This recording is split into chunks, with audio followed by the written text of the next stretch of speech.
Hello welcome back to my channel. This is Gopalan Reddy. So రీసెంట్గా అయితే మనము హిమాలయన్ టెస్ట్ డ్రైవ్ చేసినాం కదా, టెస్ట్ డ్రైవ్ చేసి బుకింగ్ కూడా చేసినాం కదా. సో ఒక డ్రాస్టిక్ చేంజ్ ఏంటంటే అనుకోలేదు. First of all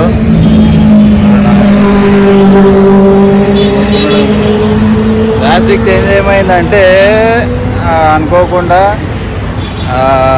royal Enfield Himalayan deliveries చాలా లేట్ అవుతున్నాయి. 3 months బుకింగ్ పీరియడ్ ఉంది అనేసరికి ఒక ఒపీనియన్ అయితే చేంజ్ చేసుకున్నా.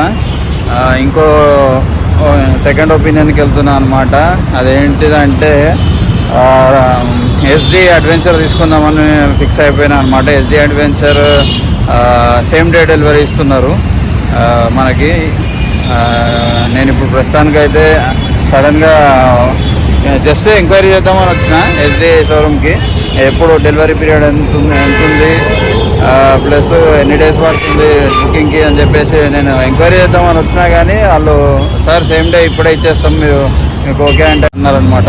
సో నేను ప్రస్తుతానికైతే ఎస్డి షోరూమ్ దగ్గర ఉన్నా. ఇప్పుడు బుకింగ్ కాదు కానీ ఆల్రెడీ లోన్ అప్రూవ్ అయిపోయింది. బండి కూడా యాక్సెసరీస్ ఫిట్టింగ్కి వెళ్ళిపోయింది.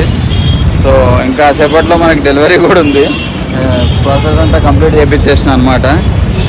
సో ప్రస్తుతానికి ఎస్డి అడ్వెంచర్ అయితే ఫిక్స్ అయిపోయినా, అడ్వెంచర్ డెలివరీ తీసుకోబోతున్నా. సో బండి రావడం కోసం వెయిట్ చేస్తున్నా. బండి రాగానే మనం డెలివరీ తీసేసుకుందాం ఇంకా లేట్ చేయకుండా. ఇంత సడన్గా డెలివరీ తీసుకుంటాను నేను ఎక్స్పెక్ట్ చేయలేదు ఫస్ట్ ఆఫ్ ఆల్. సో ఏమో అన్ఎక్స్పెక్టెడ్ సిచ్యువేషన్స్ అంటాం కదా, ఇదేనేమో చెప్పలేము, ఇదేనేమో మరి. So finally I'm entering in to SD family, SD adventure. So మా సర్కిల్లో కూడా కొంతమందికి 2-3 ఉన్నాయన్నమాట. వెంకటన్న, హారిస్ వీళ్ళ ఒపీనియన్ తీసుకొని నేను ఎట్లుంది పర్ఫార్మెన్స్ అంతా అనుకొని ఫిక్స్ అయిపోయినా. ఇంకా సరే తీసేసుకుని, ఎందుకంటే మనము మన లాంగ్ రైడ్కి వచ్చేసి డేట్ దగ్గరకు వచ్చేసింది. జూన్ ఫస్ట్ మేము బయలుదేరాలనుకుంటున్నాము. సో June 1 మేము బయలుదేరాలంటే నేను ఆలోపు రిజిస్ట్రేషన్ కంప్లీట్ చేసుకోవాలి, దానికి యాక్సెసరీస్ ఫిట్టింగ్ చేసుకోవాలి.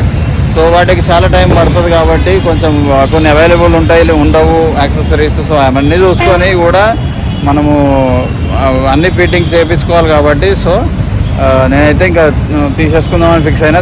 దీనికి ఒక ప్రైస్ అయితే డిఫరెన్స్ ఉందన్నమాట. చాలా 1 lakh వరకు అయితే డిఫరెన్స్ ఉంది ప్రైస్. సో అది 450cc, 350cc, 100cc తక్కువ.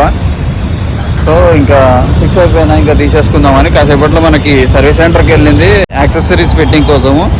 సో కాసేపట్లో మన వెహికల్ వస్తుంది. వెహికల్ వచ్చాక డెలివరీ తీసుకొని వెళ్ళిపోదాం.